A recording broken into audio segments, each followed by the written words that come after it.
Welcome back after the break here at Innovation Day at the port in Karlskrona.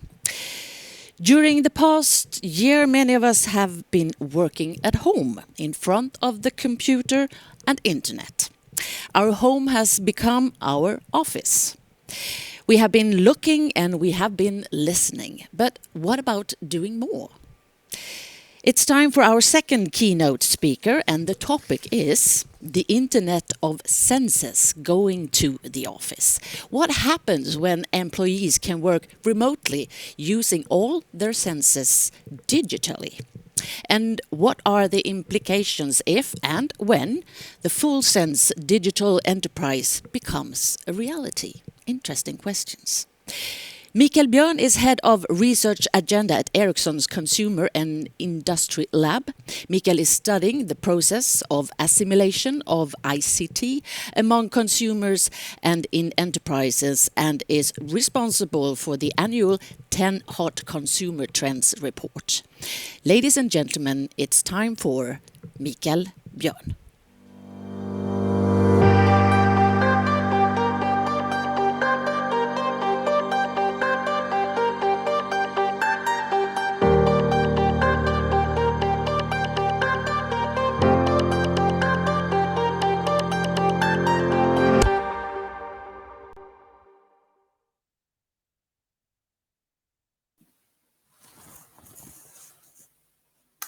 So, hello everyone, my name is Michael Björn and I'm with Ericsson Consumer IndustryLab. I would like to talk to you about the future of the internet and thinking about how maybe we can use more than vision and sound going forward. I would like to start this with a video presentation. So I wonder if we could roll the video now. In 2030, when connectivity, VR and AR technology enable new ways of communicating, we'll see development in AI, automation and integration of the physical and digital world. What will a day at work be like with the next generation of technology?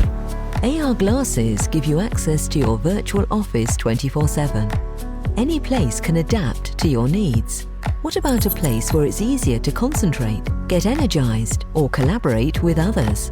A place that could brighten the lights, give you a whiff of fresh air and ambient forest sounds to help you focus on a difficult task. Wouldn't it be great to be able to meet with your remote colleagues during your morning walk?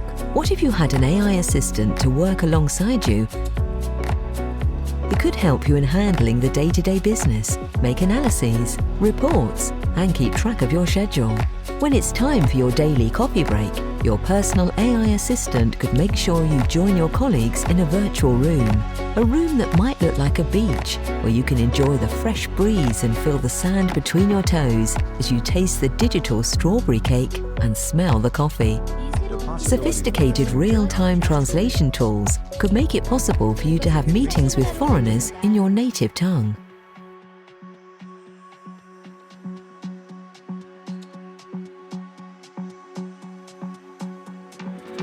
VR and fast connectivity could also make it possible for you to carry out your work in a wide range of businesses. What if you could drive all types of vehicles from the comfort of your home? Save lives by carrying out dangerous tasks from a safe distance? Or maybe perform advanced surgery from the other side of the planet? What do you think your work life will be like in 2030?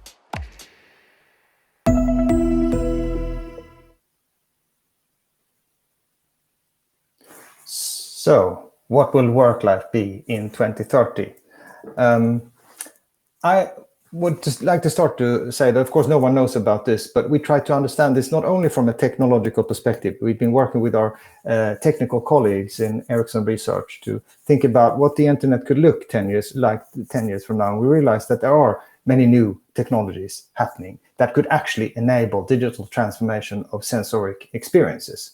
But we thought it would be interesting also to ask consumers as well as business professionals about this. So I will be showing some numbers about the future here. Of course, no one knows about the future, but it's based on global research that we've done then with business professionals in as many as 16 countries around the world. So before we go into the future, let's think a little bit about where we're coming from. Offices are nothing new. In fact, we've had offices already since the 1500s, when they were counting houses for coins. And if we skip through a lot of history there and go to the 1900s, that's where we saw pigeonhole cabinets and high desks becoming a feature. So you had all these sort of little things where you could sort documents and things all over the place. In the 1920s, we had secretaries and typing pools, because the document volume started to grow very much. In the 1970s, the cubicle culture started happening, where we were sitting in maybe in big offices, but we were all separated by demarcations and having our own cubicles and working there. Then in the 90s, the trend towards open plan offices happened. And we started also getting computers with disks that you could put into the computer and save your data on. In the 2000s, then, we started having the personalization trend with smartphones, laptops, and also a little bit of home offices and chill out areas. And then in the 2020s, where we are now, we are seeing this move towards the home office. I mean, the home working environment, where we may be spending as much time at home or as in the office, or for some people, maybe even more. But how about the evolution from here on? That's what I would like to talk about today. And let's imagine then a world where we can actually have a workstation that lets us experience all the senses: touch, taste, smell, and so on. And maybe that's not a laptop. Maybe it's actually something that you put on your head, for example, or maybe you have other devices such as wristbands and other things on your body to do that. In such a world, not only would your colleagues appear and sound totally real, but you could also use anything in the room, and everything would feel real to the touch and smell right. So these virtual fika breaks that we have now, maybe you could actually smell the coffee from everyone else's coffee cup as well. But of course, we also need to realize that right now in this pandemic, we are kind of a little bit living in a futuristic bubble when it comes to this evolution, because we have been so much relying on the internet to get our work done. Not because we necessarily always want to, but because we are forced to due to lockdown situations here and globally. So after having spent a year in this situation, people have realized that connectivity is indeed more important than ever. It's been helping us a lot. But at the same time, people are also seeing that we need to move beyond the tools we have today. There's a pressing need for tools that better specifically support interaction rather than presentation and stuff like that. So if you look at that from a numerical perspective, the change is actually very drastic. Now, we did a study back in 2019, before the pandemic, and we asked about a number of things. And then we asked about the same type of things in 2020 again, to a similar audience.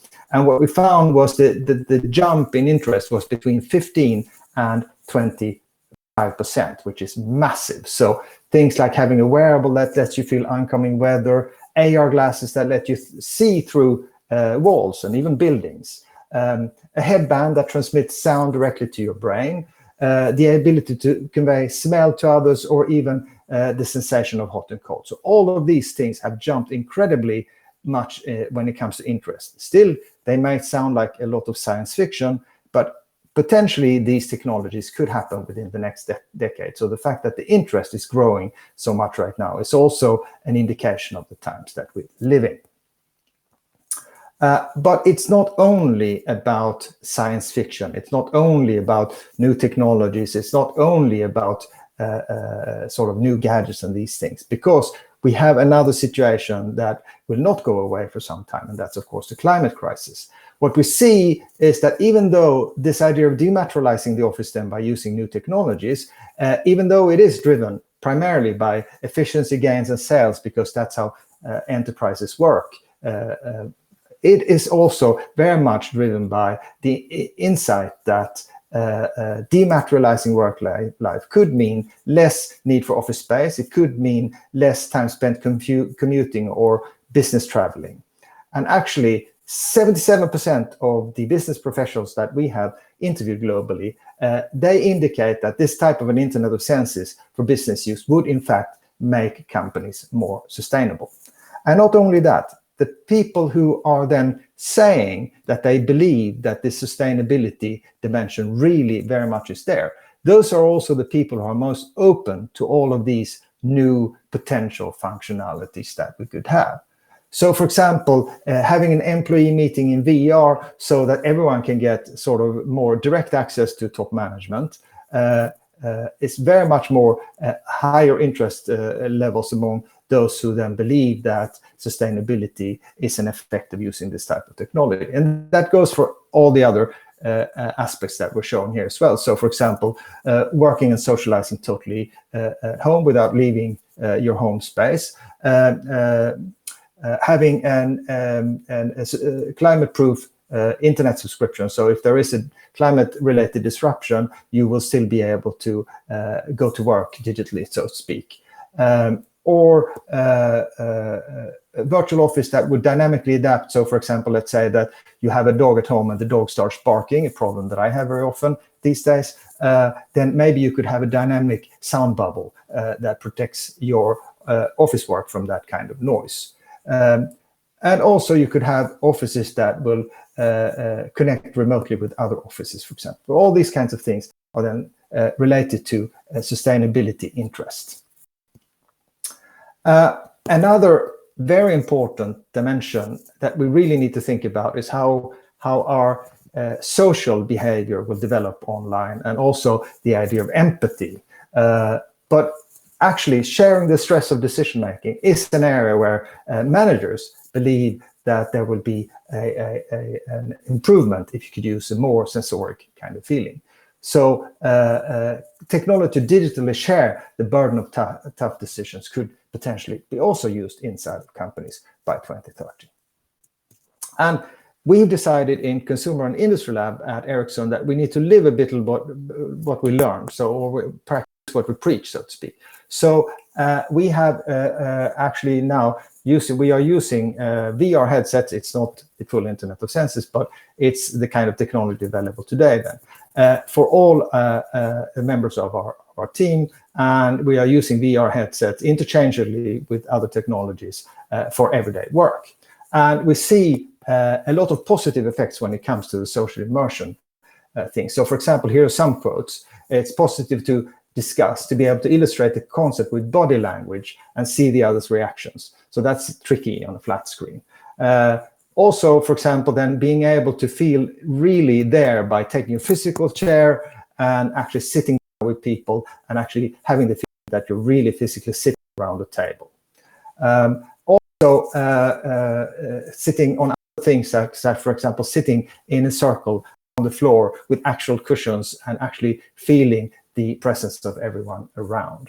And then you have the work tools, of course. So even though drawing tools in VR are rough, this disclosed that this was really the key to move on. So the alternative would be sharing a PowerPoint. But in VR, we could see each other's reactions. And most importantly, make sure that everyone understands by, for example, simulated eye contact when you're talking about it.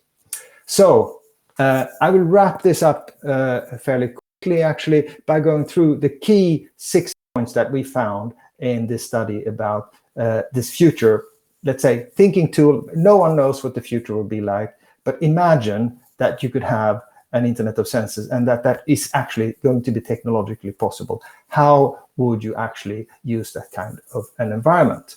So first of all, we saw that, well, in the sense that a lot of people would like to have a digital workstation allowing full sense presence at work from anywhere, would actually then point to this dematerialized office really happening. But there's also this idea about online shopping, so to speak, going to the B2B world. So close to 6 in 10 want to have full sense virtual warehouses, not only for buying from suppliers then, but also of course selling to customers in a B2C setting maybe, but importantly also in a B2B setting.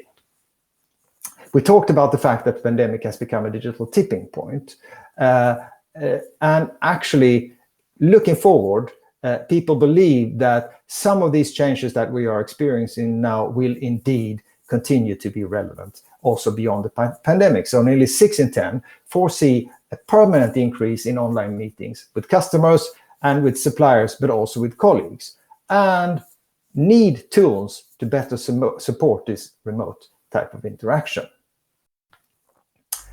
We also talked about, oops, I lost my screen there. Okay, we also talked about the fact that companies will continue to think about efficiency gains and sales, but the environment is also expected to benefit from more dematerialization of our office work. So as many as 77% indicate that an Internet of Senses for business use would make companies more sustainable. And then my final 3 points here is about starting out with then where will this type of technology be used in companies? So we didn't go in depth about this in today's little presentation, but it's easy to imagine that it would be in some kind of high-tech setting, R&D and product development and those kinds of departments. And whereas the interest is indeed high in those areas, what turns out on a broader scale is actually that business professionals globally believe that these types of cutting-edge technologies, as it were, will be actually used for marketing and sales. And if you think about that, it makes a lot of sense, because if we are more and more going to try to meet our customers in a digital way, we need to actually employ the latest and most captivating technologies in order to be able to not only reach out to our customers, but also to be able to sustain a dialogue with them and sustain their interest in talking to us. So actually marketing and sales is an interesting area when you think about how we can dematerialize not only our product portfolio maybe, but also the way we interact with customers. And that goes for business to business as well as business to consumer. But of course, these new technologies will also be useful inside of companies. And for example, one kind of a little bit funny data point maybe, but interesting nevertheless, is the idea that 73% of the senior managers that we interviewed in this study believe that food in the company canteen can be digitally enhanced to taste like anything by 2030. This could, of course, both optimize cost, but it could also enhance perceived quality. And for example, maybe if you have actually digital taste, which is technically possible already today, then you could, for example, serve vegetarian food, but make it taste like the juiciest hamburger or beef or whatever your taste preference would be. But for all of this to happen, of course, there will be some hurdles to pass. And the most important ones are around security and privacy. These are key barriers. And privacy in particular is set to be a key challenge going forward. And that is, of course, always in the consumer market, but even more so, I would say, in the enterprise space. So while 66% think that by 2030, technology will enable them to sense when a colleague is upset or feeling stressed or something like that. That also means, of course, that their employer will know when they themselves are upset or feeling stressed. So the question is, would you really like your employer to know that yourself? Think about that. And so that was the end of my little presentation here. Please do go to ericsson.com/IndustryLab to read more about this. Thank you very much.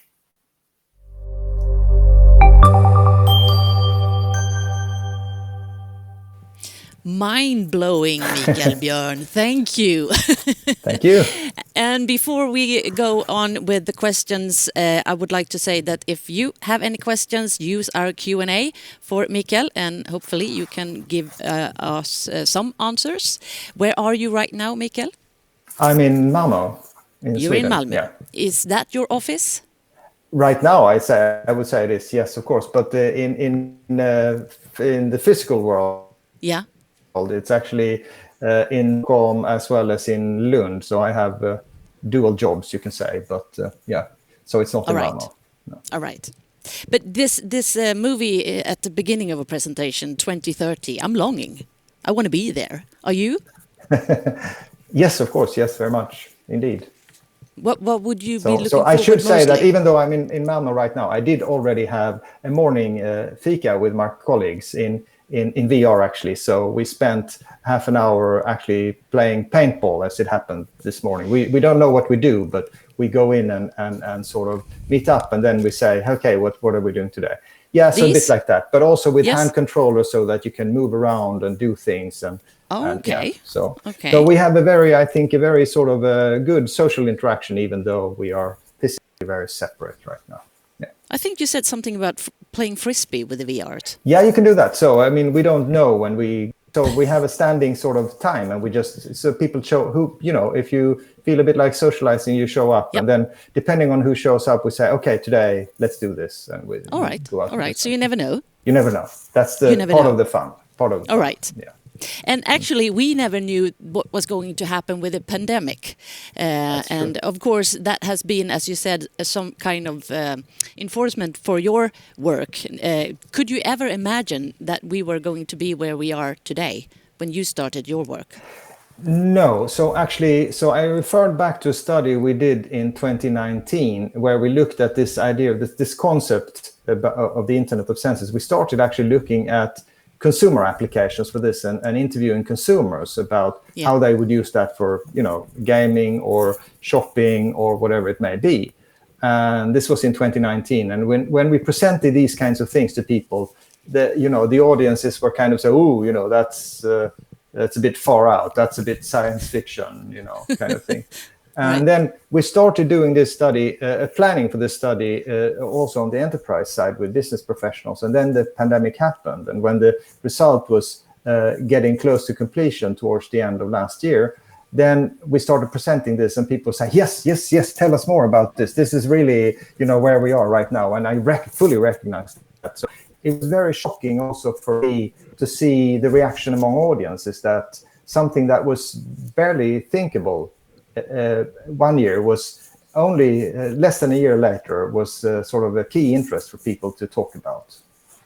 So maybe our way of looking at technique and digital tools has changed?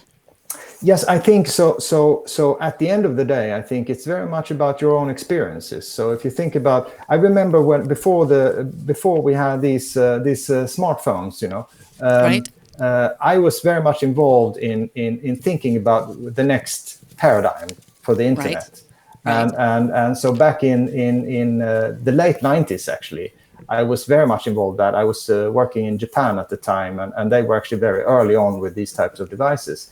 And I tried to sort of go out and tell people that, in the future, we will be using the internet in phones.